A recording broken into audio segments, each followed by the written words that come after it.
네, 안녕하세요. 제이비입니다. 어제는 정말 엄청난 변동성의 하루였습니다. 제가 어젯밤에 멤버십 전용 영상을 올렸을 때만 해도 증시가 롱인지 숏인지 제대로 갈피를 못 잡는 상황이었는데요. 시간이 갈수록 급격히 롱으로 무게추가 실리며 나스닥 증시는 결국 크게 상승하고 마무리했고, 채권은 하락폭을 약간 회복하긴 했지만 여전히 하락으로 마무리했습니다. 도대체 왜 이런 상황이 벌어진 건지, 과연 이게 진짜로 고용보고서가 시장에 유리하게 나왔기 때문에 오를 수 있었던 건지, 아니면 그저 시장이 억지로 끼워 맞추기식 정신승리를 하며 이렇게 상승할 수 있었던 건지, 이에 대한 제 생각을 이야기해 보도록 하겠습니다. 일단 9월 고용보고서에서 고용수치 자체는 너무 충격적인 수준으로 많이 나왔습니다. 월가 예상치가 17만으로 잡혀 있었는데 무려 33만 6천 건이 나와버린 건데요. 사실 최근 몇 주 동안 집계된 신규 실업수당 청구 건수라던가 졸츠 구인이직 보고서의 현황을 보면 이번 고용수치가 예상치보다 잘 나올 것은 어느 정도 예상이 되긴 했습니다만, ADP 고용보고서에서 10만 이하의 워낙 적은 고용수치가 잡혀서 혹시나 하는 마음이 생긴 게 있었는데, 그게 순식간에 무너져 버린 순간이었습니다. 그래서 증시와 채권 모두 발표 직후에는 엄청난 충격을 받으며 크게 하락을 했고요. 자, 그런데 얼마 지나지 않아서 서서히 반등이 시작됐습니다. 이건 왜 그러냐면요, 고용보고서의 내용을 살펴보니까 생각보다 그렇게 절망적이지만은 않았던 거예요. 일단 실업률이 예상치보다도 더 올라줬고요, 임금도 예상치보다 덜 오른 겁니다.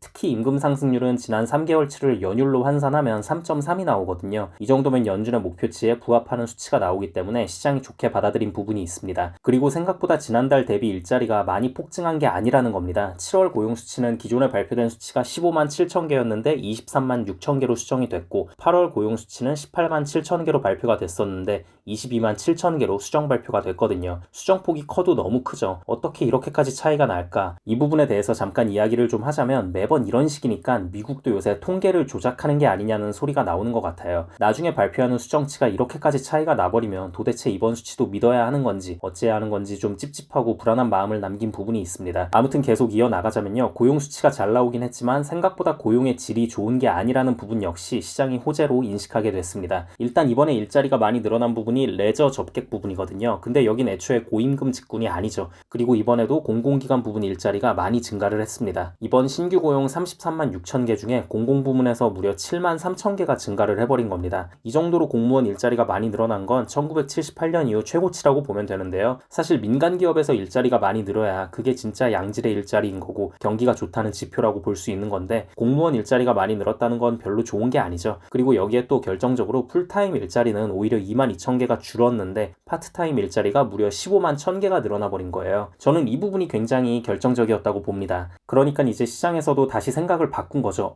야, 아무리 봐도 이거 아닌 것 같아. 이건 적당히 경기가 둔화되는 골디락스의 신호라고 볼 수 있을 것 같아 하면서 살짝살짝 롱이냐 숏이냐 서로 간만 보던 포지션들이 숏 스퀴즈까지 터지면서 이렇게 크게 상승한 것으로 보고 있습니다. 자, 결국 어제의 고용보고서를 시장이 어떻게 소화할지는 추후 상황을 좀 더 봐야 확실해질 수 있다고 생각합니다. 어떤 중요한 지표가 나왔을 때 시장이 단 하루 만에 소화할 때도 있지만 며칠에 걸쳐 소화하는 경우도 꽤 있거든요. 제가 봤을 때는 어제 지표만 보자면 사실 악재에 가깝다는 생각이 들긴 했습니다. 너무 시장이 억지로 올라간 듯한 느낌이 분명히 있는데요. 물론 뭐 여러 가지 좋게 해석할 만한 요소들도 있긴 했지만, 그걸 감안한다고 해도 신규 고용이 너무 심하게 많이 나오긴 했다는 생각이 들고요. 그동안 고용보고서가 발표됐던 날들과는 상황이 좀 다르게 작용했던 외부 변수들이 좀 있었습니다. 10년물 채권금리가 지난번에 이어 이번에도 고점인 4.88을 돌파하지 못하고 저항선에 부딪혀 하락한 부분이 기술적으로 확인이 된 점이 있고요. 여기에 또 다음 주 월요일은 콜럼버스의 날이기 때문에 채권 시장이 열리지를 않거든요. 그러니까 채권 금리 추가 상승에 대한 부담이 없다는 점도